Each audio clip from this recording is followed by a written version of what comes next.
Hi, I'm Darrin Peppard. Welcome to the Leaning into Leadership podcast, the podcast dedicated to today's hardworking leader. Join me every Sunday for leadership insight, inspiration, and a little pep talk to keep you rolling down your road to awesome. Hey friends, welcome into episode number 99 of the Leaning into Leadership podcast. Yes, that's right, episode number 99. We are ready to party like it is 1999, channeling my inner prince. Episode number 100 is right around the corner, folks. This Wednesday, October 4th, episode number 100 will drop. We have some exciting news. We have some cool updates to the show. I can tell you episode 100 is going to be a solo episode. I'm looking so forward to sharing my thoughts with you. But first, let's talk about episode number 99. You got to do number 99 before you could do number 100, right? And episode number 99, folks, I could not have the more perfect guest for episode number 99. It is my good friend, my confidant, my partner in crime, Jillian DuBois. Jillian, if you don't know Jillian, she's just an incredible human being. She's one of my very, very favorite people. She and I co-authored a book together, Road to Awesome, A Journey for Kids. But that's just the tip of the iceberg. Jillian is currently a redesigned educator. She has been in an elementary classroom for over 20 years, and she currently is a professional learning specialist with Forward Edge, EdgeU. She is passionate about infusing joy in educational leadership by focusing on service and using her voice to foster hope and celebrating diversity. She's a published author. She's an illustrator. She's done several children's books, including the one I shared, Road to Awesome, A Journey for Kids, that she and I collaborated on. She's the Chief Optimistic Originator at Imparted Joy, LLC. She is located in Clearwater, Florida. She is a truly dear friend, and she and I sat down and just had an open and honest conversation. We talked about life. We talked about joy. We talked about education.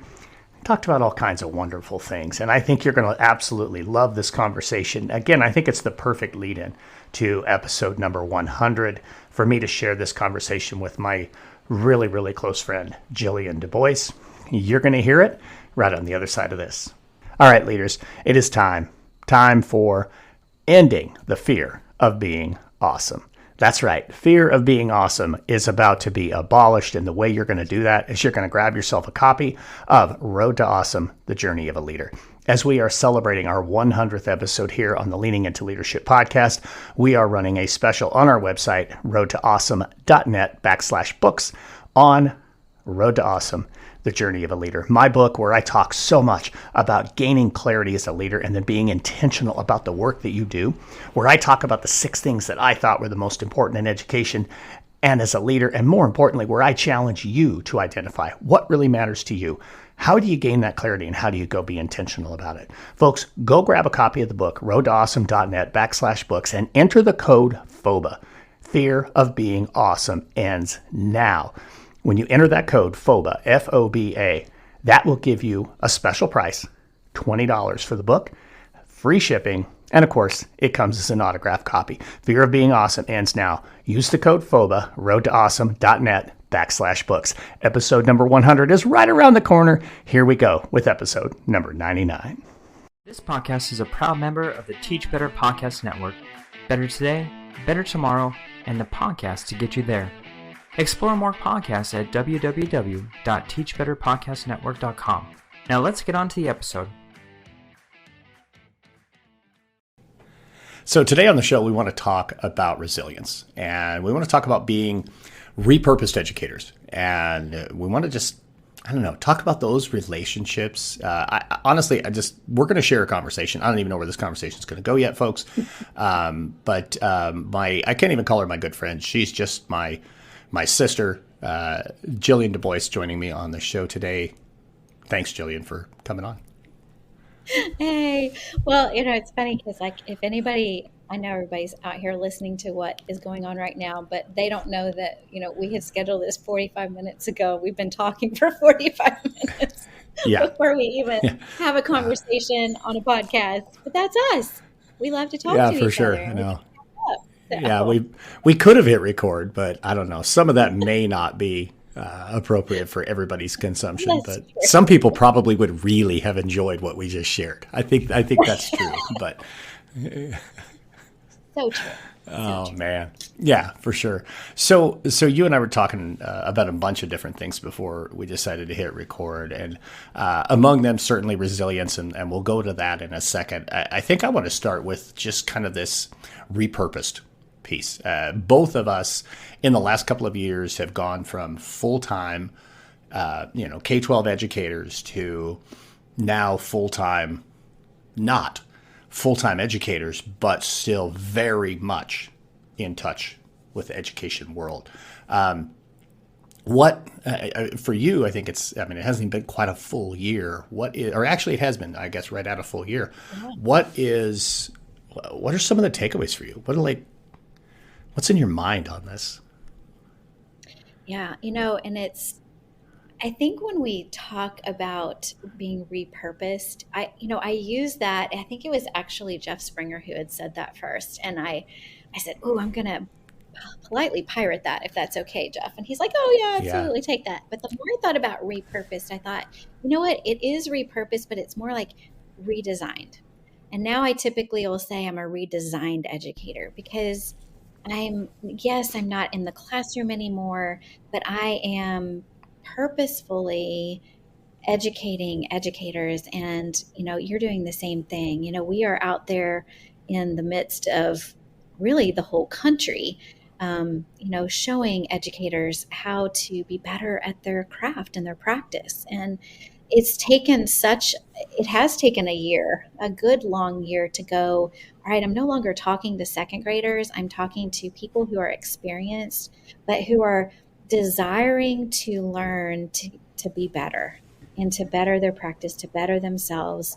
And if I'm just a small piece of helping them do that, I tell you, that has brought so much satisfaction and so much contentment in this redesigned part of myself, because I thought, all right, after I leave the classroom, what am I going to do? Am I going to miss the kids? Am I going to miss the day-to-day routine? Am I going to miss the lesson planning? Of course not. Am I going to miss, I don't know, just those little moments?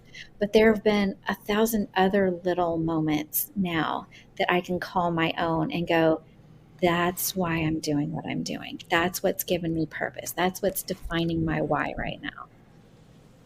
Yeah, I love that. I've been on the road quite a bit lately, and just recently had an educator. I had the opportunity to close down a school year at a school here recently, and that was really interesting. I do a lot of, hey, let's kick off the school year. Let's bring the energy and the fire, and let's get them going. And but it was let's wrap up the school year. In this particular school's case, it was their last day for staff. They were like at noon, they were done. And they had me, for a couple of hours. But in one of my recent stops, I had somebody pull me aside when it was over. You talk about that impact that we could make, in this versus, what we got to do in the classroom or, building our district leadership like I did.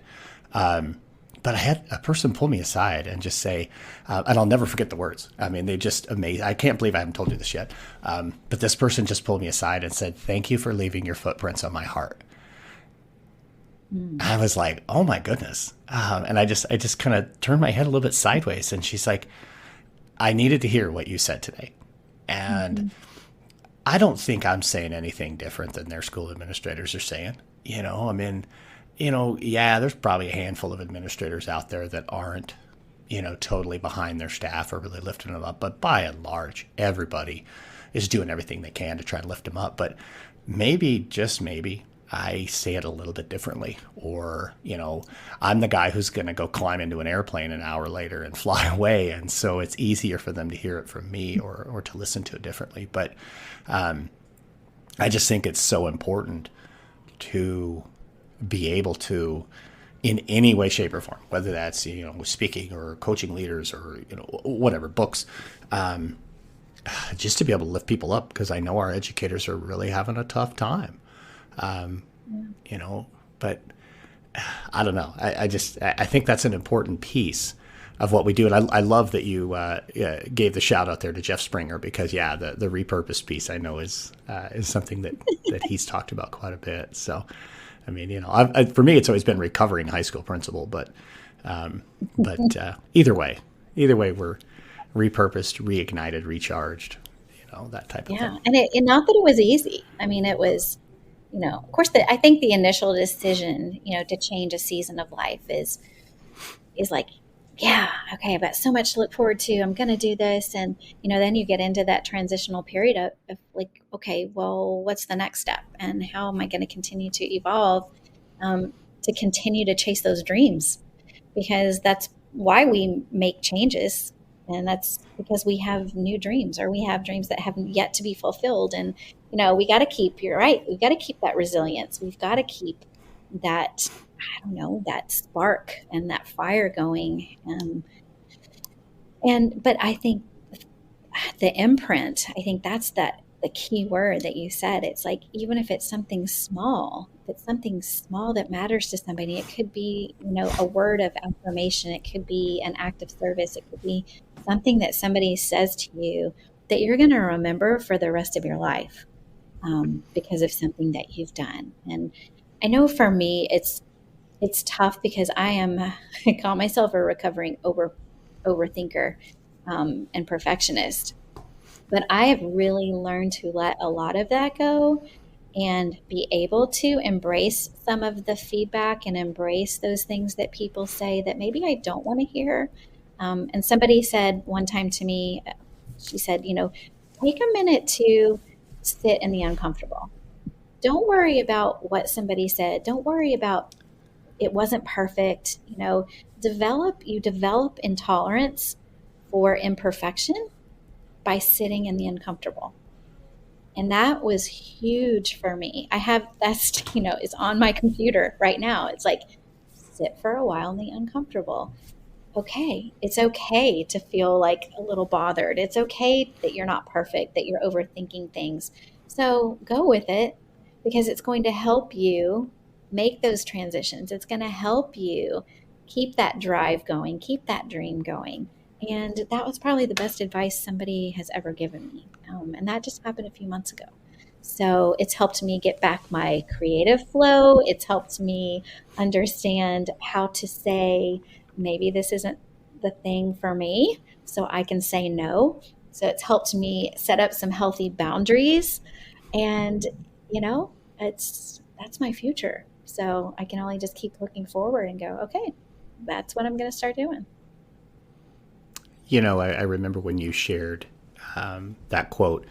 Well, you had texted it to me, and then I know I started seeing it all over social media. You'd put it out there a little bit, and it just was one of those things that just kept resonating with me too, because, everything to do with the transition from, full-time K-12 educator to not full-time K-12 educator to entrepreneur. It's uncomfortable. There's so many parts of it that are just uncomfortable. And I think so often, whether we're stepping into a new job, so like, as this episode is landing, we've got a whole bunch of people who are maybe, just starting their teaching career, or a whole bunch of people that are just starting their school administrator career, whatever the case may be. But the reality is, there's always a first time for us doing something, whether that's, being in one of those new roles, or like both of us, stepping into just something completely different. And just to hear that, to read it when you sent it to me, and just, being able to just sit in the uncomfortable, I guess for me, it's kind of helped me reframe a lot of what I do, around, not thinking it has to be perfect, not thinking I have to be, absolutely the best right away, but that I need to be, okay with slow growth and development. It's just going to take some time. I just thought it was a super, super powerful quote. And so I'm really glad that you shared that here. on the show. I just know that so many other people right now are going through that, and maybe it's not transitioning from education into a different role, but it might be stepping into that first principalship, first, instructional coach role, whatever the case may be. How do you build up that resilience? How do you really find that inside of you to pull yourself together and say, I've got this? What are a couple of secrets? What are a couple of tips that you would share with people? Ooh, that's a good question. I think it's a matter of understanding that, when things aren't perfect, I was such a perfectionist for so long. And I think letting go of your own expectations of self, because we set such high expectations of what we think we need to achieve, what we think is going to make us successful, when in reality, that is all in our head and all in our mind. What is going to make us successful? What's going to make us achieve things are those failures, are those things, the mistakes, the things that, we have had to suffer through. And, not to be cryptic, but, for me, this has been the toughest year creatively for me, just because, transitioning into a new job is one thing and it's great. And I love all the things that I'm doing, creating content. But, on the side where I do the things that I love to create for me, I was feeling I was a failure because there were certain circumstances that I wasn't measuring up, or I didn't think I was measuring up to what my client needed. And, I felt a little gaslit, and I felt a little really like a huge failure. Like I had totally let somebody down. And the only person that I really, in the end, that I let down was myself, because I had held myself to such a high standard that I wasn't able to see past that. So I think, in honesty, it was, if we just kind of give ourselves grace, give ourselves flexibility. And, and Lindsay Titus is someone who we both know, we're so familiar with, Darrin, and she's one that she consistently puts out there things that she's so vulnerable, and she's, understanding of, you should get out of Shouldville. That is something I always say in the back of my mind is, Jill, get yourself out of Shouldville. You should do this, should do that. No, you shouldn't. You're doing what you feel is right in the moment, and that's okay. If it fails, it's okay. Sit with that uncomfortable, that discomfort, and then pick yourself back up. But you don't have to do it so quickly. I think we're so used to being in a society where when we fail, pick yourself back up, dust yourself off, and go back at it. But we don't realize that we need that time to decompress. We need that time to breathe. We need that time to think through, okay, what just happened? Let me step back. Let me kind of reflect on it, and let me figure out what my next step might be. And that might change. That could be a step that's constantly evolving and changing. And that's why I think, it's so good. We just have to keep surrounding ourselves. And that's another tip, surrounding ourselves with people who get that. It's just like, when you and Brandon, have your coaching sessions. And I mean, to have that massive action plan in place, to have something in place where you can fall back. And if something doesn't go right, all right, well, go back to that plan, go back to that vision board, go back to those things that you dreamed up for yourself. And then, pick something else out, go another direction, do what is going to work for you. Sorry, that was a long answer for a short question. No, it's fine. No. But it's excellent. Man, you hit a whole bunch of stuff there. I hope I can unpack it all. But, one of the things that, as I'm listening to you talk, that kind of kept going in my head is, one, you can't expect to be perfect from the beginning. I'm going to loop back to that one because I know you and I are both big fans of John Acuff and All It Takes Is a Goal, and he has just been crushing perfectionism over the last couple of months of his show. But I also think that it's important to touch on something that you talked about in there, and again connect it back to my listening audience of leaders. You ultimately talked about how the person that you were letting down was yourself, and it was maybe you had unrealistic expectations of yourself, or you had this maybe distorted view or distorted belief of who you should be or what you should be doing. Get out of shouldville, like you said, a Lindsay Titus phrase. I think so many leaders, again, and I'll just stay on those people who are just kind of at the beginning of their career. Man, if you think you have to solve everybody's problems, if you think you got to be everything to everybody, you're going to set yourself up for failure. And, that feeling of being a little bit gaslit by your staff can happen, but it's not coming from them. It's coming from you because you feel like you have to. I mean, I've told this story a dozen times on the podcast, so I'm not going to belabor it. But that first year for me, man, I just had to be everything to everybody. And, man, I just felt like this massive failure. And in some ways I was, because I wasn't doing my job. I was doing 25 other people's jobs because I don't know if it wasn't that I didn't trust them to do their job. I wasn't willing to delegate. It was just, I felt like I had to do it for them because that's almost like how it came to me. I don't know, but I think it's really important that people don't lose sight of that as leaders. Look, nothing's going to be perfect. You're not going to come charging out of the gate and be the perfect leader from the word go. Nobody does that. There's a whole lot that goes into being great. It isn't just pure talent and miraculously you're amazing. No, it takes time. It takes effort. It takes hard work. It takes failure. It takes making mistakes. And the last thing that you said, it takes surrounding yourself with people who are rooting for you, who want to lift you up, who want to support you, and who want to see you succeed. When you do that, it's easier maybe to face the perfectionism, or maybe to at least put a label on it, right?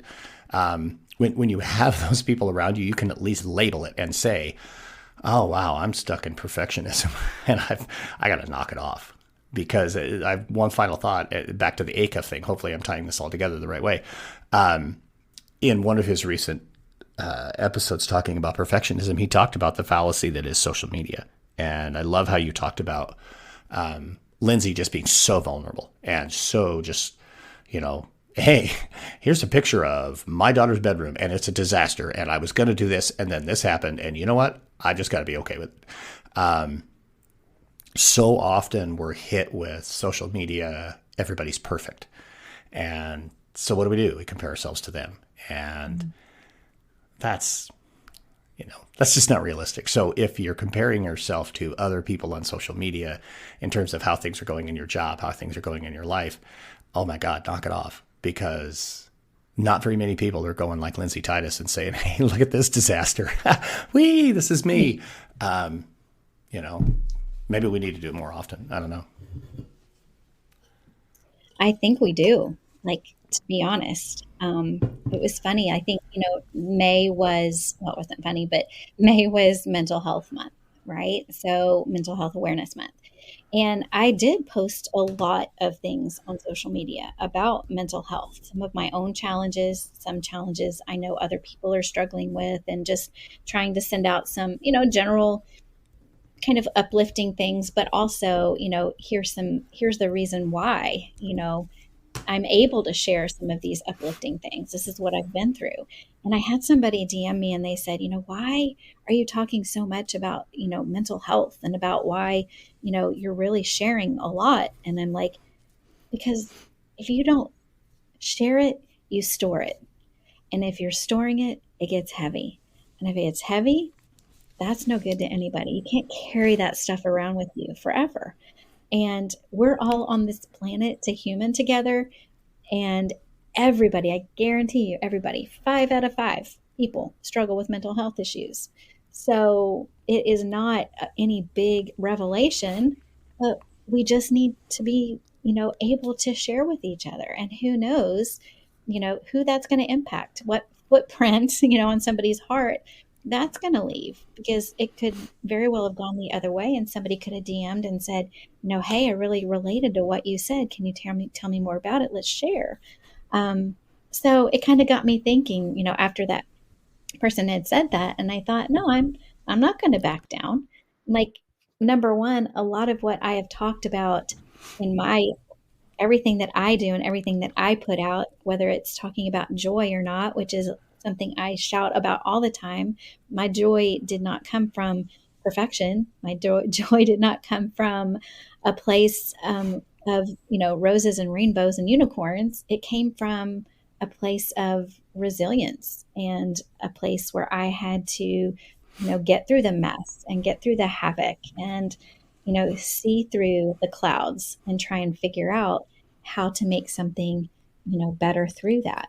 So, and I always say, this is kind of one of the things I like to say, is that joy is not a drive for perfection, but it's a way that you reframe your boundaries to stay healthy and sheltered and unbroken and safe.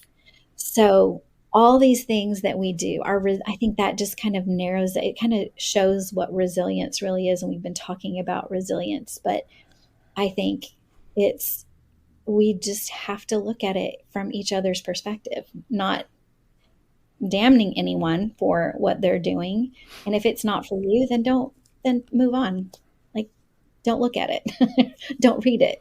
But if it is, then keep reaching out to each other and keep, we need this community. We need each other. So.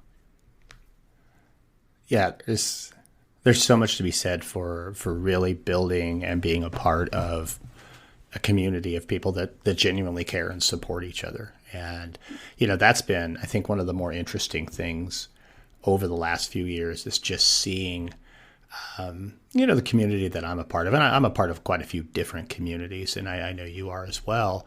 And in many cases, people cross over into those different communities. But when you really have that opportunity to be around people that, are maybe they're striving for something similar to what you are doing, or that you have done, or that you're trying to do, so there's kind of that connection in,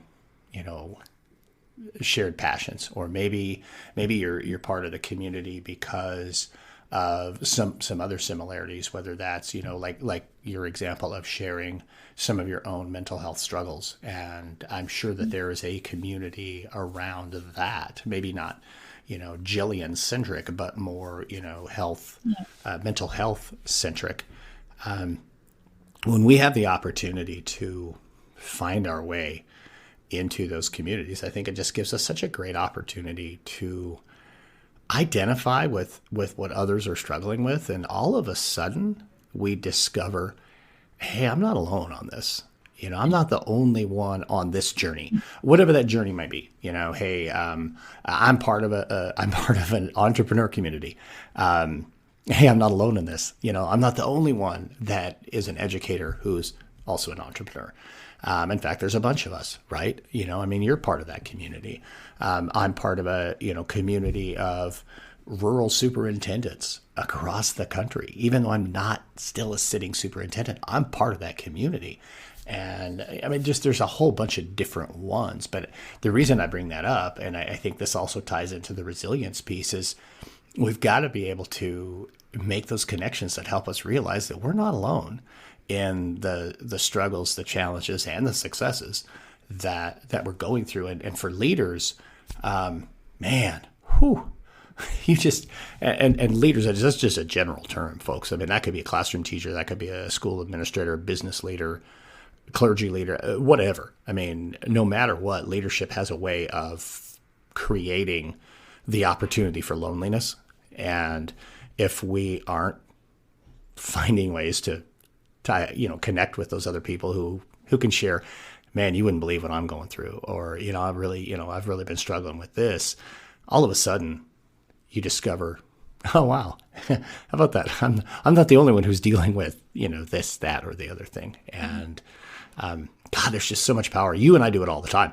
I mean, it'll seem like, you and I don't talk at all for, 4 or 5 weeks, and then we'll, text for 4 solid hours, and then we'll, be on Zoom for, what feels like a day, just unloading or just cutting it up. How, how does somebody who is maybe just starting to find their way in, whatever they're doing right now, maybe they've changed careers, maybe they've moved into, a new role within their career. How do you find that community? What are the steps that you've taken? Because you're a part of a ton of communities. How do you find that community? I think part of it is just by sharing. Sharing and relating. And, the more that you look out there and you see things that are posted, or you see, and again, it does come back to social media as much as we, don't think it does, or we don't think it's relatable, but it really, that's how we're finding, our likenesses and the things that we can kind of hold on to together. But I think just the more we kind of put ourselves out there, people are going to kind of either be drawn to you and they're going to be willing to share, or you seek out those people who you notice who, hey, you said something that, are you okay? I think reaching out to people that you're not sure if they're okay or not, that's a big deal too.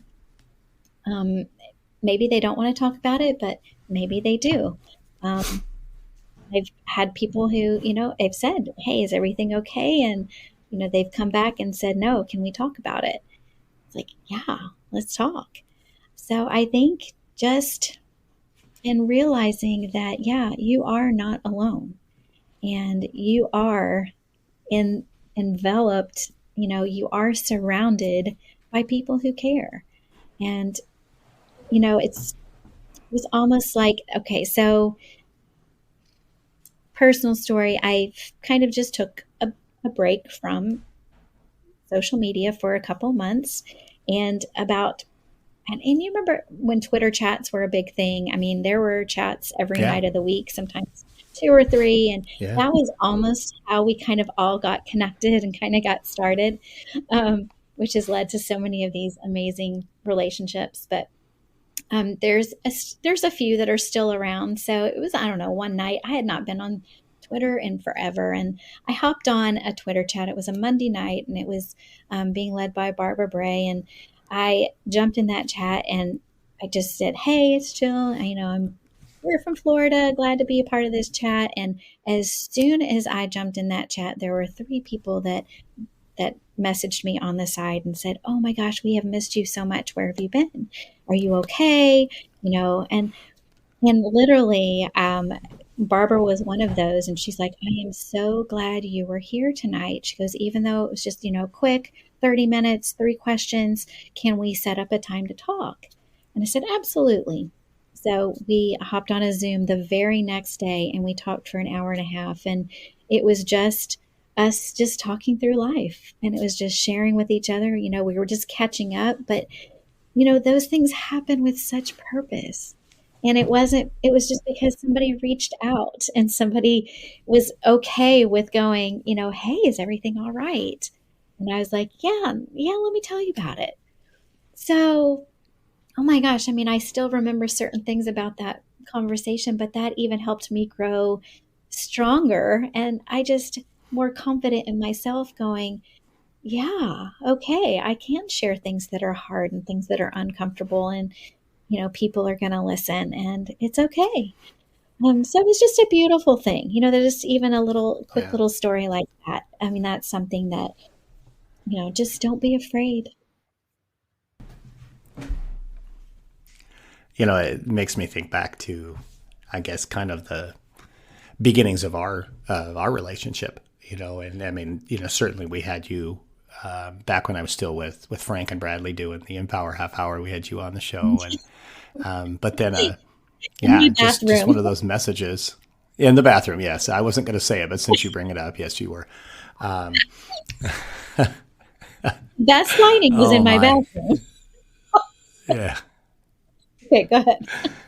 yeah. No, that's all right. But then, yeah, then a handful of months later, us having just a conversation, through some direct message, I think on Twitter's before you and I had each other's cell phone numbers, and just talking through some things, in January of 21. And I mean, and that ultimately led to, the creation of, our RTA Kids book.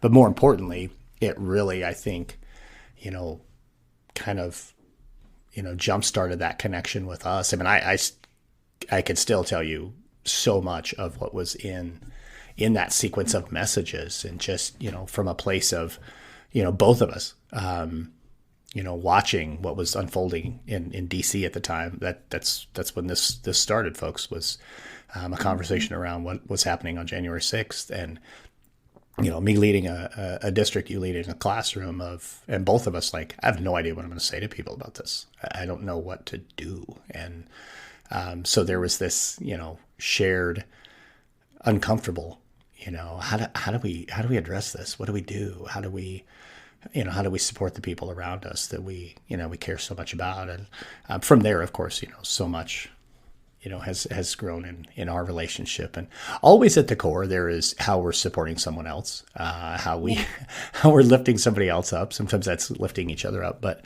I Don't think, even forget you came down to Florida and you brought Jess and Liz, and we met at your beach house, and my husband and I were there. And I mean, our families got to meet, and our families got to watch the sunset together, over a couple beers. And yeah, I mean, that doesn't happen on a whim. That doesn't happen no, just, out of the blue. Oh, let's go meet. And, no, I mean, we had cultivated that joyful relationship and that community, and and brought our families into it. So yeah, that yeah, absolutely. was Well, and huge. one piece for clarity too, folks. I mean, Jillian makes that sound like my beach house. That was an Oh, Airbnb. Let's just be clear. It's not like I own a beach house. I mean, I wish I did, and I wish I owned that particular beach house. But neither but it of was us an could afford. Airbnb. Yeah, it was no heck no. That was one heck of a beachfront house. It really was. But yeah, well, I guess that's a big part of why I'm just always so happy that that I chose Yeah. you as a friend. But so let's talk about this. We talked a lot about resilience. We talked a lot about community building. Let's talk about just how you're supporting educators right now. The work that you're doing, how you're able to make an impact outside of having been in your second grade classroom. Now, what you're doing. Let's just talk about what that looks like, what that feels like. It's a little different than being in the classroom. I will say, it's virtual. So a lot of what I'm doing is creating content, and I am sharing, our professional learning program with other educators. And what they're doing is they are taking the content that we have provided, and they actually are working outside of the classroom and doing their professional development, professional learning, and then they're submitting it back to us. And I'm the main person that is kind of has the touch point with all these educators. There's over, goodness, 3,000 of them. But they send us their evidence that, hey, I've used this new ed tech tool that I learned about, and here's how I used it in the classroom, and I want to show you. So that's part of us turning around and giving them contact hours and CEUs for it. But they're sharing with us, the wonderful things that they're doing in the classroom, and then we're giving them feedback. So we're taking what they're doing, how they're using these programs, and how they are impacting these students in the classroom with the things that they're learning. So they're learning to drive their instruction in a completely different way. And it's so refreshing, and it's so awesome to be a part of a coaching team who is going, this is fantastic. I love what you're doing here. Tell me more about it. Or is there anything else I can come along beside you and help you with? How can I support you in doing the next step? what is this going to look like for you? What else can I help you with? So it's just one of those, education is a service, career. And that you've said we're in the people business. You say that all the time. We're in the people business. We don't have people, we're nothing. So going from, littles to adults, I just love it. I love being in the people business, and I love being able to share just enthusiasm and I think just support and encouragement. I think that's what I love doing most. And it's made an impact because we're headed to, ISTE here next week. And, a lot of our educators are ISTE certified. And so we'll get to meet in real life. And they're all like, I can't wait to see you. We're going to get big hugs. And, so there's just like you, when you travel, there's more opportunities to make those connections and to build those relationships. And that's what it's all about. Keep building those relationships and keep putting yourself out there. I love it. I think that's awesome. So let's do this. The final question is the same question I ask everybody here on the show. So it's your turn to sit on that hot seat and just tell us, how are you leaning into leadership right now? How do I lean into leadership? I think being now in a different area of leadership, I am leaning into, when you're in the classroom, you do the same thing, kind of over and over and over again, and you get a little stagnant. But when you lean into new opportunities and you lean into new passions and new enthusiasms, there is something to be said about you're learning just as much as everybody else is learning. You're learning it in a different way, but when you can take those passions that you have and you amplify them and you acknowledge them, they just create a fulfillment in leadership beyond measure that just continues to inspire joy. So that's, lean into that amplification, that acknowledgement, that fulfillment. But keep inspiring. I just love it so much. So how do people find and get in touch with you to have those direct messages, those conversations, those opportunities to build a relationship with you? Anytime, anywhere. They can find me on Twitter at Jillian DuBois 22, or you can head to impartedjoy.com. And on my Twitter, I actually have a link tree, so that would have all the other places where you could find me. But that's the easiest place. And there you have it, folks. I told you at the top, I had no idea where this conversation was going to go. And, we held well to that. So I hope everybody else found value in this, because I'll tell you what, I certainly did. And whether anybody listens to this or not, I really don't care, because I had a wonderful time having this conversation with you. Me too. I like, sitting here with a big glass of lemonade on the back patio, just taking in the summertime.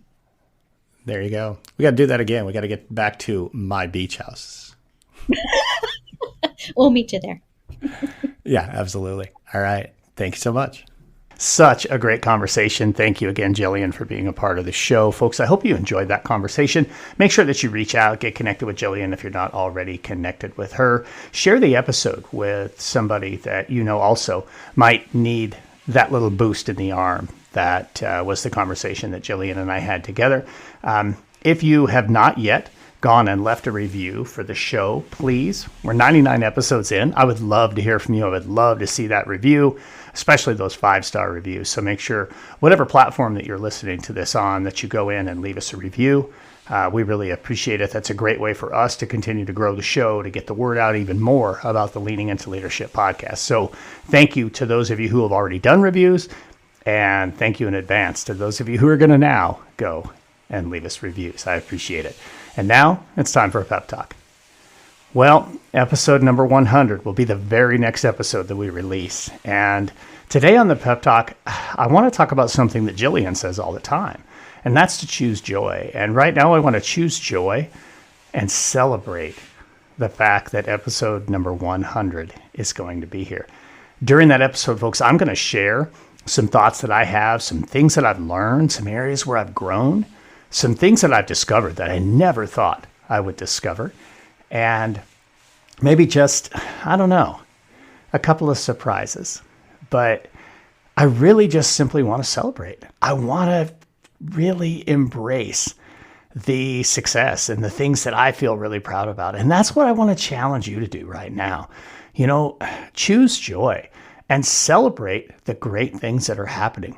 As human beings, it's so easy for us to fall into the trap of looking at the negative or pointing out the things that aren't going the way we want, or, to find that one thing, that just really frustrated us. I mean, let's be honest, especially if you're an educator, you make 1,000 decisions every day and maybe 2 aren't good. And when you go home at night, you're going to beat yourself up over the 2. Flip the script. Change your mindset. Focus on the positives and celebrate those things. You deserve to celebrate. And I want to celebrate with you. Thank you so much, folks, for listening in to the Leaning Into Leadership podcast. I will see you, and I will hear you, and you will hear me on October 4th for episode number 100 of the Leaning Into Leadership podcast. Have a road to awesome week. Thank you for listening to the Leaning Into Leadership podcast, brought to you by Road to Awesome. Don't forget, click subscribe, give a review, and share this with somebody who might also enjoy leaning into leadership.